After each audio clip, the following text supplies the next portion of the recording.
called the Pay Equity Act. And it really hasn't worked very well, though we moved. It was 59 cents on the dollar at that point for women. Now it's 77 cents. So there, in fact, there has been movement. But what hasn't happened is there's several things that are in place that don't allow women to be able to take action if they find that they are, in fact, being discriminated against, essentially on gender. Let me give you the case of Lilly Ledbetter, who's going to speak at the convention tomorrow night, or tonight, or tomorrow night.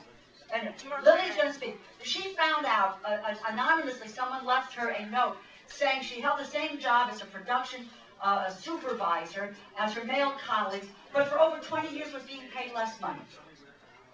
She went to the courts. She was awarded $3.8 million. Currently, the law says on pay equity and gender, it dropped the amount of money that she was entitled to a total amount of $360,000. The bill, then the case went to the Supreme Court. Supreme Court, in a ruling that is just unbelievable, but believable by the Supreme Court, said that she was entitled to zero. They reinterpreted the way the laws had been written in terms of gender discrimination on pay. What the bill that I have authored, and which was passed overwhelmingly in the House, says that, one, no longer can employers prohibit their employees from discussing their wages or their salaries. In a number of places, women, if you told somebody else what you were making, or you asked them what they were making, you could be fired. And you can be, because this is not law yet. You can be fired. That changes. That it would prohibit employers from doing it.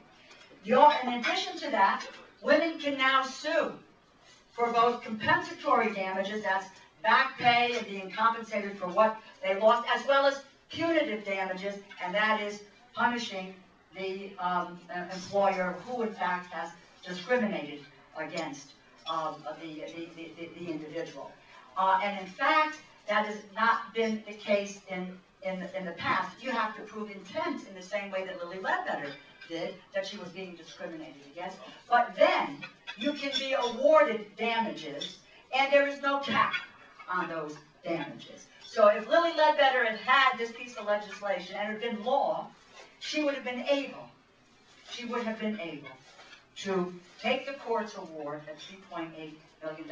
We're also going to provide training for negotiation skills for young women when they're dealing with salary negotiations. We're going to make it possible for small businesses to take 6 months, or business to take 6 months from enacting the legislation to put it into practice.